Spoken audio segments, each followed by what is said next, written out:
শীতলকুচির পরিযায়ী শ্রমিককে খুনের অভিযোগ। আসাম অরুণাচল সীমান্তে রেল লাইনের ধারে উদ্ধার হয়েছে দেহ। শীতলকুচি থানায় খুনের অভিযোগ দায়ের পরিবারের। কাজের খোঁজে অরুণাচলে গিয়েছিলেন হিমঙ্কর পাল। শীতলকুচির পরিযায়ী শ্রমিককে খুনের অভিযোগ সামনে আসছে। রেল লাইনের ধারে উদ্ধার হয়েছে পরিযায়ী শ্রমিকের দেহ। শীতলকুচির পরিযায়ী শ্রমিককে খুনের অভিযোগ। আসাম অরুণাচল সীমান্তে রেল লাইনের ধারে উদ্ধার হয়েছে দেহ।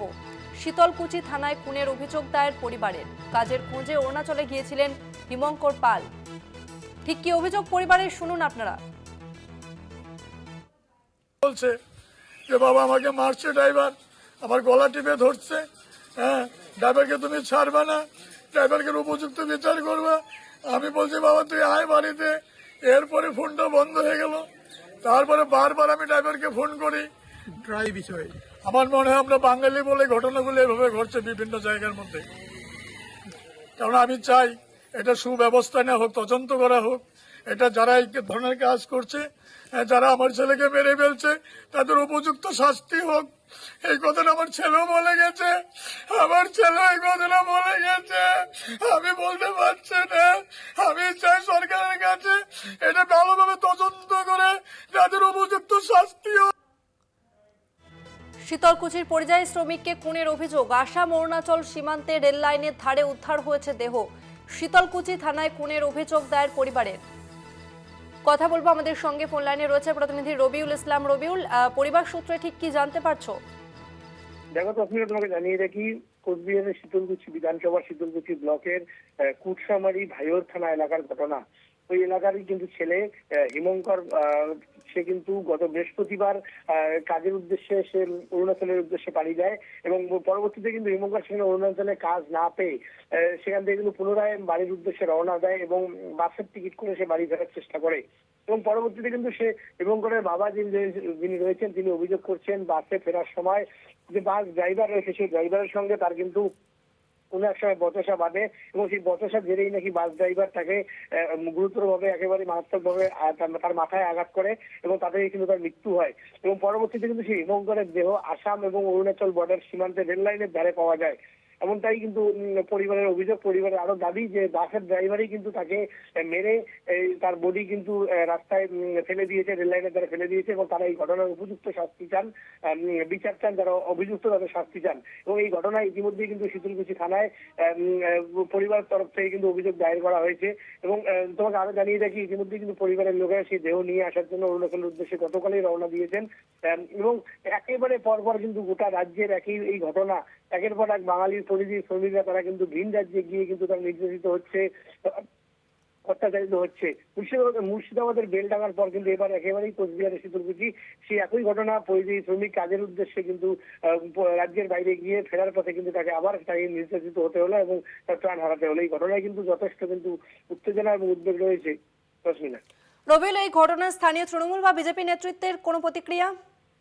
দেখো, এই ঘটনায় এখন পর্যন্ত বিজেপি নেতৃত্বের কোনো প্রতিক্রিয়া পাওয়া না গেলেও কিন্তু শীতলকুচির স্থানীয় যারা তৃণমূল নেতৃত্ব তারা কিন্তু সর্বদা সেই পরিবারের পাশে রয়েছেন। গতকালও কিন্তু শীতলকুচির ব্লক তৃণমূল কংগ্রেস যিনি সভাপতি তিনি কিন্তু পরিবারের সাথে গিয়েছেন, দেখা করেছেন এবং পরিবারকে অভিযোগ জানাতে কিন্তু থানায় অভিযোগ জানাতে পূর্ণাঙ্গ সহযোগিতা করেছেন এবং পরিবারের পাশে রয়েছেন। এবং তৃণমূলের থেকে দাবি করা হচ্ছে যে বাংলার এইভাবে শ্রমিকদের বারবার বাঙালি বলে কিন্তু হেনস্থা করা হচ্ছে, তাদেরকে প্রাণে মারা হচ্ছে, তাদেরকে শারীরিকভাবে নিগ্রহ করা হচ্ছে। তাই কিন্তু এই ঘটনায় তৃণমূল কংগ্রেসও কিন্তু একেবারেই বিচারের দাবি করছে এবং যারা অপরাধী কিন্তু একেবারেই যোগ্য বিচার, যোগ্য শাস্তি কিন্তু তারা দাবি করছে। ধন্যবাদ রবিউল। ফের ভিন রাজ্যে পরিযায়ী শ্রমিক খুনের অভিযোগ সামনে আসছে। শীতলকুচির পরিযায়ী শ্রমিককে খুনের অভিযোগ। আসাম অরুণাচল সীমান্তে রেল লাইনের ধারে উদ্ধার হয়েছে দেহ। শীতলকুচি থানায় খুনের অভিযোগ দায়ের পরিবারের। কাজের খোঁজে অরুণাচলে গিয়েছিলেন হিমশঙ্কর পাল, এমনটাই জানা যাচ্ছে।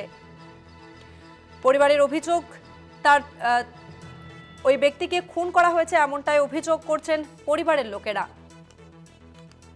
শীতলকুচির পরিযায়ী শ্রমিককে খুনের অভিযোগ। আসাম অরুণাচল সীমান্তে কাজ করতে গিয়েছিলেন ওই ব্যক্তি। কথা বলবো, আমাদের সঙ্গে ফোন লাইনে রয়েছেন তৃণমূল নেতা জয়প্রকাশ মজুমদার। জয়প্রকাশ বাবু, শীতলকুচির পরিযায়ী শ্রমিককে খুনের অভিযোগ, তার পরিবারের লোকজন অভিযোগ করছে যে ভিন রাজ্যে তাকে খুন করা হয়েছে, আপনার প্রতিক্রিয়া?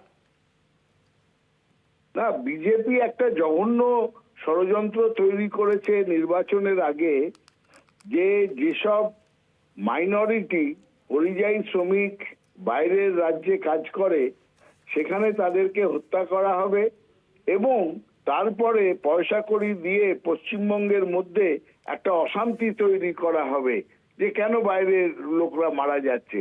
বিজেপি মুখ মুছে পেছনের দিকে লুকিয়ে থাকবে। এটা একটা সাংঘাতিক একটা ষড়যন্ত্র যে বাইরের রাজ্যে আমরা তাদেরকে মেরে দেব, আর তাতে পরিবার এবং গ্রামের লোক উত্তেজিত হয়ে উঠলে তাদের সেই উত্তেজনা, তাদের ক্ষোভকে কাজে লাগিয়ে একটা অশান্তি করব, বেলডাঙ্গায় যেভাবে করেছে।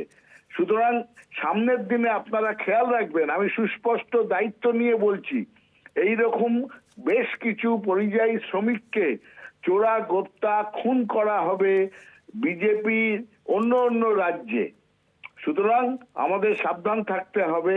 এই নৃশংস ব্যাপার নরেন্দ্র মোদীর সময়ে সাধারণভাবে এক রাজ্যের পরিযায়ী শ্রমিক আর এক রাজ্যে তাদের সুরক্ষা নেই। এটা হচ্ছে নরেন্দ্র মোদীর ব্যর্থতা। ধন্যবাদ আপনাকে।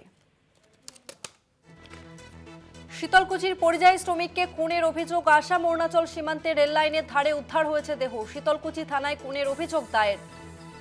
কাজের খোঁজে অরুণাচলে গিয়েছিলেন হিমশঙ্কর পাল এবং তারপরই তার মৃত্যুর খবর সামনে আসে। পরিবারের অভিযোগ, ভিন রাজ্যে তাকে খুন করা হয়েছে।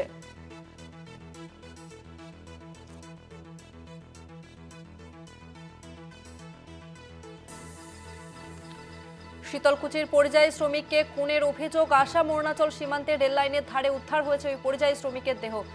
ঠিক কি অভিযোগ পরিযায়ী শ্রমিকের বাড়ির লোকেদের, শোনাবো আপনাদের।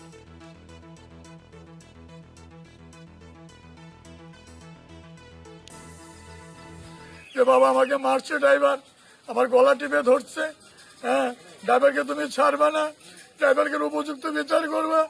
আমি বলছি বাবা তুই আয় বাড়িতে। এরপরে ফোনটা বন্ধ হয়ে গেল। তারপরে বারবার আমি ড্রাইভারকে ফোন করি ড্রাই বিষয়ে। আমার মনে হয় আমরা বাঙালি বলে ঘটনাগুলো এভাবে ঘটছে বিভিন্ন জায়গার মধ্যে। কারণ আমি চাই এটা সুব্যবস্থা নেওয়া হোক, তদন্ত করা হোক। এটা যারা এই ধরনের কাজ করছে, যারা আমার ছেলেকে মেরে ফেলছে, তাদের উপযুক্ত শাস্তি হোক। এই কথাটা আমার ছেলেও বলে গেছে, আমার ছেলে এই কথাটা বলে গেছে। আমি বলতে পারছি না। আমি চাই সরকারের কাছে এটা ভালোভাবে তদন্ত করে তাদের উপযুক্ত শাস্তি